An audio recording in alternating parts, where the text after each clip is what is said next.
ప్రొద్దుటూరు నియోజకవర్గ వ్యాప్తంగా ఈ ఎన్నికలు ఆసక్తిగా మారిన నేపథ్యంలో పార్టీ ఫిరాయింపులు, నూతన చేరికలతో ఇరు పార్టీలు తమ సత్తా చాటుకునే ప్రయత్నం చేస్తున్నాయి. ఇందులో భాగంగా శుక్రవారం ఉదయం శ్రీనివాస్ నగర్కు చెందిన AC workers and refrigerator mechanics association రాష్ట్ర organising number, Proddatur association president Palle Raghuramireddy, Proddatur YCP MLA అభ్యర్థి Rachamallu Sivaprasad Reddy, municipal vice chairman Pathakota Bangaru మునిరెడ్డిల సమక్షంలో వైసీపీ కండువా ధరించారు. ఆయనతో పాటు పెన్నా నగర్కు చెందిన జూటూరు పద్మావతి ఆధ్వర్యంలో మొత్తం 100 కుటుంబాలు వైసీపీలో చేరాయి. ఈ సందర్భంగా రఘు మాట్లాడుతూ ఎన్నికలలో వైసీపీ గెలుపు కోసం తన వంతు సహాయ సహకారాలు అందించి గెలుపునకు కృషి చేస్తారని హామీ ఇచ్చారు. ఈ కార్యక్రమంలో పలువురు వైసీపీ కీలక నేతలు, కార్యకర్తలు, క్రియాశీలక కార్యకర్తలు పాల్గొన్నారు. అందరికీ నమస్కారం. ముఖ్యంగా ఈరోజు ప్రొద్దుటూరు నియోజకవర్గ అభివృద్ధి ప్రదాత మన శ్రీ ప్రొద్దుటూరు ఎమ్మెల్యే శ్రీ రాచమల్లు శివప్రసాద్ రెడ్డి గారికి, మున్సిపల్ వైస్ చైర్మన్ బంగారెడ్డి గారికి, అలాగే ఎంపీపీ శేఖరన్న యాదవ్ గారికి, పెద్దలకు, వేదిక మీద ఉన్న పెద్దలందరికీ నమస్కారం. ముఖ్యంగా గత 5 సంవత్సరాలుగా నేను బీజేపీ పార్టీలో క్రియాశీలక కార్యకర్తగా పనిచేశాను. అయితే గతంలో 10 సంవత్సరాల కాలం నుంచి జరుగుతున్నటువంటి రాజకీయ పరిణామాలన్నీ చూస్తూనే ఉన్నాను. ఈరోజు ముఖ్యంగా వైసీపీ పార్టీలో చేరాలనే ఆలోచన రావడానికి కారణం ఏమంటే, గతంలో టీడీపీ అధికారంలో ఉన్నప్పుడు 2019 వరకు జరిగిన పరిణామాలన్నీ నా కళ్ళారా చూశాను. ఎటువంటి అభివృద్ధికి నోచుకోకుండా ఆ రోజు పెద్దాయన గారి ఇన్ఛార్జిగా ఉన్నప్పుడు అప్పుడు జరిగిన అభివృద్ధి ఏంటంటే, పాత బస్టాండ్ కూల్చడాలు, మున్సిపల్ ఆఫీసులో గందరగోళాలు, ఈరోజు బ్రహ్మాండంగా ఉన్నటువంటి గాంధీ పార్కులో దాన్ని నాశనం చేసి ట్యాంకీ కట్టాలనే అటువంటి అభివృద్ధి కార్యక్రమాలు అవన్నీ చూసి ఆ రోజే ఒక సామాజిక బాధ్యత ఉన్నటువంటి ఒక యువకునిగా నాకు అనిపించింది. ఆ రోజు మనకందరికీ తెలిసిన విషయమే, ప్రజా పోరాటంలో భాగంగా ఎమ్మెల్యే గారు ప్రజలకు జరుగుతున్నటువంటి అన్యాయాన్ని ఎదుర్కొనే క్రమంలో ఎంతటి పోరాటం చేశాడో ఇక్కడ ఉన్నటువంటి ప్రతి సభ్యులకు తెలుసు. ఏది ఎమ్మెల్యేగా ఉండి కూడా అధికారంలో టీడీపీ ఉండడంతో వాళ్ళు చేసిన అక్రమాలు మనం అందరం చూశాం. అయితే ఎమ్మెల్యే గారి పోరాట ప్రతిమకు పైన జగన్మోహన్ రెడ్డి గారి నిజాయితీ ఆయన ఆలోచనలకు దేవుడు మంచి వరం ఇచ్చి 2019లో మనకు అధికారం రావడం జరిగింది. రాచమల్లు ప్రసాద్ రెడ్డి గారు మళ్ళీ 2వసారి ఎమ్మెల్యేగా కావడం జరిగింది. అయితే ఈ 5 సంవత్సరాలలో కనీవిని ఎరుగని రీతిలో ప్రొద్దుటూరు డెవలప్మెంట్ జరిగింది అని మనము తెలుసుకోవడం కాదు, మనకు అందరం కళ్ళారా చూస్తున్నాం. ఇప్పుడు జరిగినటువంటి పర్మనెంట్, గతంలో మనము టీడీపీ గవర్నమెంట్లో ఉన్నప్పుడు రాత్రి 2 గంటలకు నేను వర్క్ మీద పైన బయటికి పోతే ఆడవాళ్ళందరూ బిందెలు పెట్టుకొని బయట కూర్చున్న పరిస్థితి మనం ప్రతిరోజు గమనించేవాళ్ళం. ఈరోజు ఎప్పటికీ తాగునీటి సమస్య పర్మనెంట్ గా, లైఫ్ లాంగ్ గా, భావి భవిష్యత్తులో ఉన్నటువంటి ఎటువంటి వారికి నీటి సమస్య పర్మనెంట్ గా ఆ ప్రాబ్లం తీర్చగలిగినాడు అంటే అది అభివృద్ధి. ఈరోజు మనము ప్రొద్దుటూరు ఊర్లోకి, టౌన్లోకి ఎంటర్ అవుతామనే ఒక బ్రహ్మాండమైన సిటీలో తిరుగుతున్న ఫీలింగ్ ఉంది. మన మైదుకూరు రోడ్డు కానీ, మన వాసవి సర్కిల్ కానీ, గాంధీ రోడ్డు కానీ, అసలు ఇప్పుడు ఇంత పెద్ద కార్పొరేట్ వ్యవస్థలు మన ప్రొద్దుటూరు సైడ్ చూడి, ఉదాహరణకు డిమార్ట్ కానీ, సిఎంఆర్ కానీ వస్తున్నాయంటే ఇది అభివృద్ధే. ఇప్పుడు తెలుగుదేశం పార్టీ నాయకులను ఓటడగనీకి వస్తున్నటువంటి నాయకులకు ఎటువంటి అర్హత లేదు అని ఒక సామాజిక బాధ్యత ఉన్న యువకుడిగా నేను ఖచ్చితంగా చెప్తున్నాను. ఎందుకు చెప్తున్నానంటే, గతంలో చంద్రబాబు నాయుడు గారు 2014లో అధికారంలోకి రాకముందు సుమారు 600 దొంగలు ఇచ్చి ఏ ఒక్క మాట మీద నిలబడకుండా మళ్ళీ ఆ తప్పును ప్రజల మీదకి తిప్పి, ఆ రోజు వీళ్ళు అధికారంలో ఉండి లోకల్లో ఇన్ఛార్జ్ ఉండి ప్రొద్దుటూరికి ఏమీ చేయలేకపోయామే అని పశ్చాత్తాపంతో ఉండకుండా మళ్ళీ అదే పార్టీ టికెట్ కోసం సర్వే అంట. మీరు నిర్వహించిన సర్వే రాచమల్లు ప్రసాద్ రెడ్డి గారి పేరు ఇతర పెట్టి అవతల వరదారెడ్డి గారి పేరు పెట్టింటే అది ఒరిజినల్ సర్వే.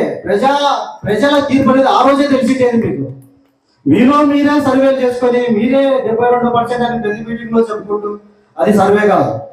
నేను ఇప్పుడు తెలుగుదేశం పార్టీ నాయకులను సూటిగా ఒకటే అడుగుతా ఉన్నా. ఈరోజు ఈ కండవా వేసుకున్నాను.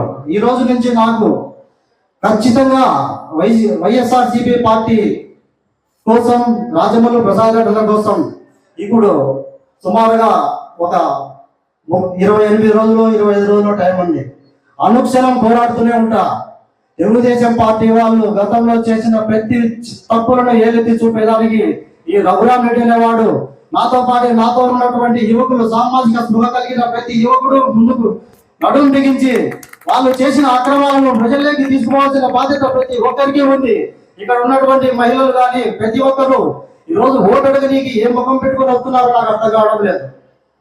అదే మేము పొద్దుటూరికి గత 5 సంవత్సరాలు మేము ఇన్ఛార్జీలుగా ఉండి అధికారంలో ఉండి ఏ ఒక్క రూపాయి చేయలేదే. చంద్రబాబు నాయుడు గారిని మళ్ళీ మేమెట్లా నమ్మాలి? మీరు నమ్మకపోగా మళ్ళీ వాళ్ళను మళ్ళీ ప్రజలు ఆయన ఫోటోనే పెట్టుకుని ఆ పార్టీ గుర్తిగా ఓటేమని అడుగుతున్నారంటే నిజంగా మీ స్వార్థ రాజకీయాలకు, అంటే ప్రజలు ఎటువంటి ఇబ్బందులున్నా పర్వాలేదు కానీ మాకు పదవులు కావాలనే ఎజెండాలో మీరు వస్తున్నారు. కానీ ఇక్కడ ఉన్నటువంటి ప్రజలు, ప్రతి కుటుంబంలో జగన్మోహన్ రెడ్డి గారు అందిస్తున్నటువంటి సంక్షేమ ఫలాలు ప్రతి కుటుంబానికి చెందాయి. మీరు ఎన్ని మాయమాటలు చెప్పినా అలాగే ఇప్పుడు వస్తున్నారు. కరోనా కష్టకాలంలో ఇక్కడ ఉన్నటువంటి వైస్ చైర్మన్ గారు కానీ, ఎమ్మెల్యే గారు కానీ, ఇక్కడ ఉన్నటువంటి వైఎస్ఆర్సీపీ కౌన్సిలర్లు అయితేనేమి, నాయకులు అయితేనేమి, వాలంటీర్లు అయితేనేమి, ప్రతి ఇంటికి కావలసిన నిత్యావసర సరుకుల దగ్గర నుంచి వాళ్ళకి కావలసిన మెడికల్ సదుపాయాలు కానీ, వాళ్ళకు ఎక్కడైనా చిన్న ప్రాబ్లం ఉంటే వాళ్ళ ఇంటికి చేయలేదు, అంత సర్వీస్ చేశారు. ఇప్పుడు ఈ రోజు ఓటు అడగనీకి వస్తున్నటువంటి ఈ తెలుగుదేశం పార్టీ నాయకులు ఏ ఒక్కరూ కనపడలేదు. కానీ ఇప్పుడైతే అన్నకైతే ఒక పేరు పెట్టారు, రాక్షస పాలన అని పెట్టారు. రాక్షస పాలనే. పేద ప్రజల అన్యాయం మీద ఎదురించడంలో రాక్షసులు మాత్రమే పనిచేస్తాడు అన్నా. పేద ప్రజలకు ఎటువంటి అన్యాయం జరిగినా బడుగు బలహీన వర్గాల కోసం పని చేయడం కోసం అవతల ఎటువంటి వ్యక్తులైనా అన్యాయాన్ని ఎదిరించడంలో రాక్షసుడే. ఒక్కరికి ₹1 ఆర్థిక సహాయం చేయలేరు మీరు. ప్రతిరోజు ఎవరికి ఆరోగ్య సమస్యలు కానీ, ఆర్థిక సమస్యలు కానీ, కుటుంబ సమస్యలు కానీ అన్నా అంటే ఇంటి దగ్గరికి పోతే జగన్మోహన్ రెడ్డి గారి ద్వారా అందిన సంక్షేమ ఫలితాలకు తోడు మళ్ళీ ఆయన సొంత డబ్బుల నుంచి కోట్లు ఖర్చు పెట్టి అందరికీ దాన ధర్మాలు చేశారు. దానికి వాళ్ళు పెట్టే పేరు రాక్షస పాలన. మీరు ఎన్ని నిరాధారమైన ఆరోపణలు చేసుకున్నా ప్రజల గుండెల్లో రాచమల్లు శివప్రసాద్ రెడ్డి అనేవాడు పొద్దుటూరు నియోజకవర్గంలో ఎప్పటికీ ప్రజల గుండెల్లో ఉంటాడు. ఒక పార్టీకి సంబంధం లేదు, ఒక మతానికి సంబంధం లేదు, ఒక కులానికి సంబంధం లేదు. అన్న తలుపు దగ్గరికి పోయిన ప్రతి ఒక్కరికి ఆయన అందించిన సహాయాన్ని ప్రజలు మర్చిపోరు. మీరు ఈరోజు 5 సంవత్సరాలు అయింది పార్టీ అధికారంలోకి వచ్చి. మీరు నిజంగానే ప్రజల మీద చిత్తశుద్ధి ఉండి ఉంటే ఏ రోజైనా ప్రజా సమస్యల మీద పోరాడారా మీరు? అన్న ఎవరికైనా దానం చేస్తే ఇమీడియట్ గా ప్రెస్ మీట్ పెట్టడం, క్రికెట్ లెక్క, మట్కా లెక్క.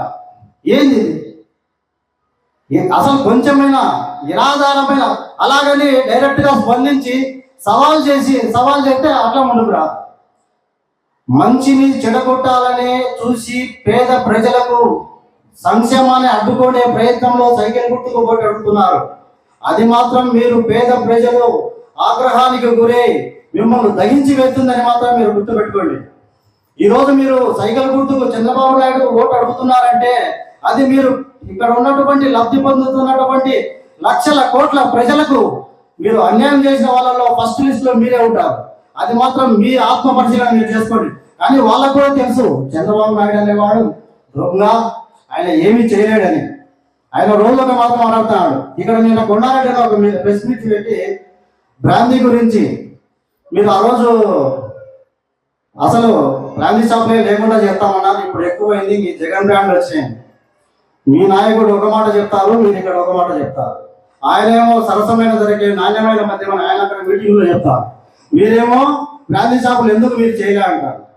99 సంక్షేమ ఫలాలు అందించినటువంటి దాని మీద ఒక్కదాని మీద మీరు చర్చకి రారు. ఈరోజు రాష్ట్రం అప్పుల పాలైంది, రాక్షస పాలన అంటారు. నెలసరి ఆదాయం ఒకసారి గూగుల్లోకి వెళ్ళి ప్రతి ఒక్కరూ జ్ఞానమున్న ప్రతి ఒక్కరూ తెలుగుదేశం పార్టీలో ఉన్నటువంటి మేధావులందరికీ నేను ఒక మాట చెప్తున్నా. జ్ఞానం ఉన్న ప్రతి ఒక్కరూ గూగుల్లోకి వెళ్ళి సెంట్రల్ గవర్నమెంట్ వారు అందించినటువంటి నివేదికలు ఈరోజు దేశమంతా మన ఆంధ్రప్రదేశ్ వరకు వైపు చూస్తూ ఉంది. జగన్మోహన్ రెడ్డి గారు అందించినటువంటి పరిపాలన ఈరోజు ఆయన అభివృద్ధి చేయలేదు అనేది వీళ్ళు తప్పుడు ప్రచారం. ఏమి అసలు ఎక్కడికి పోతా ఉంది వాళ్ళకు తెలుసు. ఈరోజు ప్రతి ఒక్కరికి పర్ క్యాపిటల్ ఇన్కమ్ గతంలో రాజశేఖర రెడ్డి గారు ఉన్నప్పుడు 1,75,000 ఉండింది. మళ్ళీ ఈయన ఎక్కాడు మన దొంగ హామీల చంద్రబాబు. ఆయన ఎక్కిన 5 సంవత్సరాలు దాన్ని 1,53,000 దిగదార్చినాడు. ఈరోజు గూగుల్లో పెట్టి చూడండి. ఈరోజు ఒక మనిషి తలసరి ఆదాయం 2,24,000 వచ్చింది అంటే ఇంత సంక్షేమ ఫలాలను అందించి ఇంత పేదలకు సహాయాన్ని చేసినా కూడా రాష్ట్ర గవర్నమెంట్ అంత డెవలప్మెంట్ లో ఉంది అనేది మీకు కళ్ళు కనపడటం లేదా, చెవులు వినపడటం లేదా? సోటిగా అడుగుతున్నాను తెలుగుదేశం పార్టీ నాయకులు. ఇలాగే తీసుకుంటా పోతే చాలా ఉన్నాయి. ఈ రోజు నుంచి ఖచ్చితంగా ఎవరు ఏం చెప్పినా ఇంత ఆధారాలు. మన మోడీ గారు వచ్చారు, జగన్మోహన్ రెడ్డి గారి గురించి ఒక్క మాటైనా మాట్లాడగలిగినారా? మాట్లాడలేరు.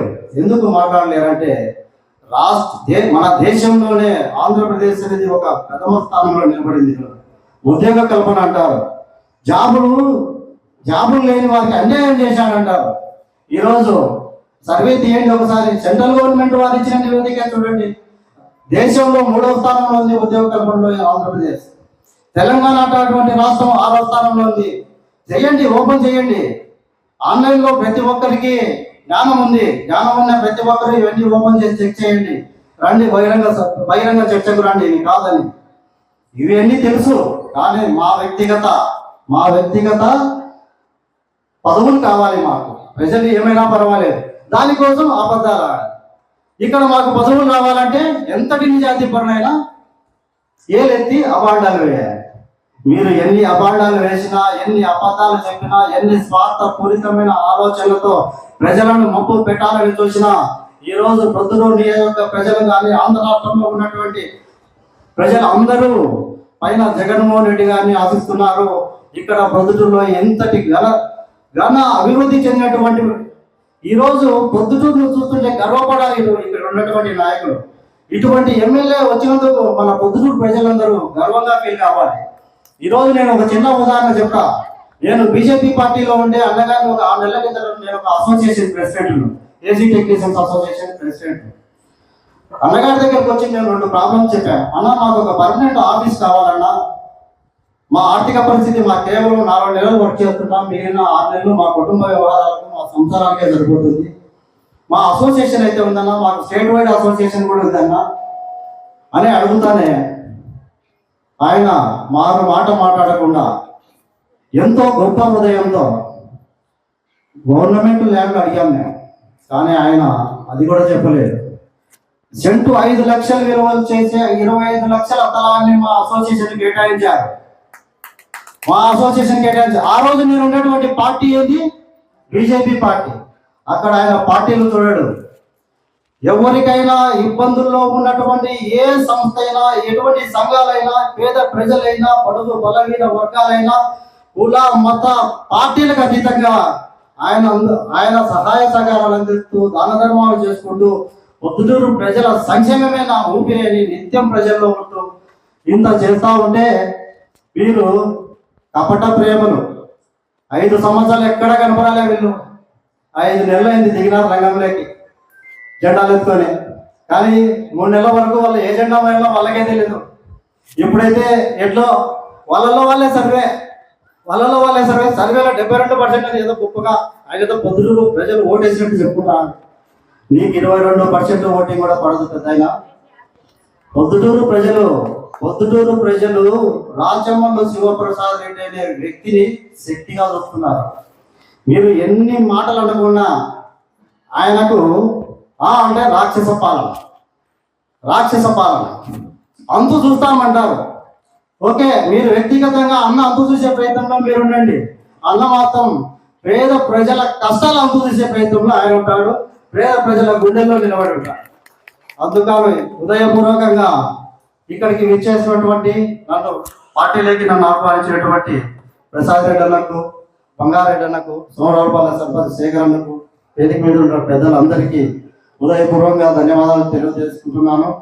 అన్న, మీ గెలుపు కోసం నాలాంటి యువకులు చాలా మందిని గ్రౌండ్ వర్క్ చేసి మరి ప్రతి గ్రౌండ్ వర్క్ ఈ రోజు నుంచి మేము చేసే గ్రౌండ్ వర్క్ మీ గెలుపు రోజు రాచమల్లు శివప్రసాద్ రెడ్డి అనే పిలుపు వినపడేంత వరకు మేము పనిచేస్తామని చెప్పి తెలియజేసుకుంటున్నాం. హృదయపూర్వక నమస్కారం.